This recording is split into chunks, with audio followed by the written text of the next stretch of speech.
Patés hay muchos y de muchos sabores, pero ¿alguna vez has probado el paté de pimientos? Pues no te pierdas la receta de hoy porque en cuanto lo pruebes repites seguro.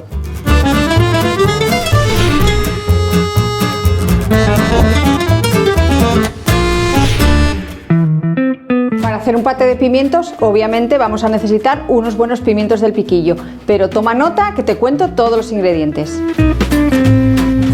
5 gramos de ajo, 200 gramos de pimientos rojos asados, 70 gramos de nueces crudas, 30 gramos de copos de avena, 90 gramos de salsa de tomate, tomate concentrado o tomate frito, 15 gramos de aceite de oliva, 5 gramos de comino en polvo, zumo de medio limón, guindilla al gusto y sal al gusto también.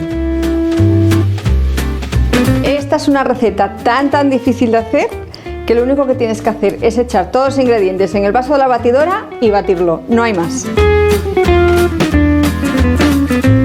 Aprovechamos también un poco el jugo de los pimientos, que siempre le va a dar un poquitín más de sabor. Ahora vamos a echar el tomate, unos 90 gramos aproximadamente. Añadimos los copos de avena, que puede ser copos o puede ser harina, sin problema. Añadimos las nueces, un poco de guindilla, que hay que darle vidilla a este plato. Añadimos el comino, echar un poquitín, probarlo y si veis que tiene poco, pues añadís un poco más. Vamos a echarle un poquitín de sal, no mucho porque los pimientos ya tienen sal.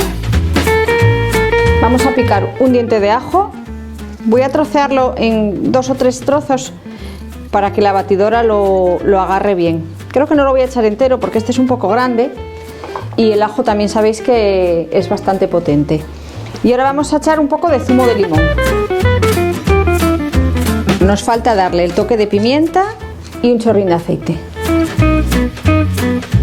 Y ahora ya a batir.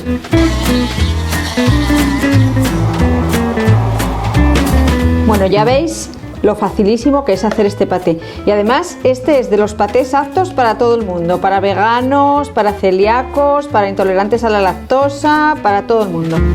Ahora le damos el toque de gracia, echamos unas semillitas así y pipas así por encima, unas nueces para decorar y listo. Pues ya tenemos listo nuestro delicioso paté de pimientos. Si quieres seguir viendo recetas fáciles, estate atento a nuestro canal Prestosu. Y ahora voy a probar un poco.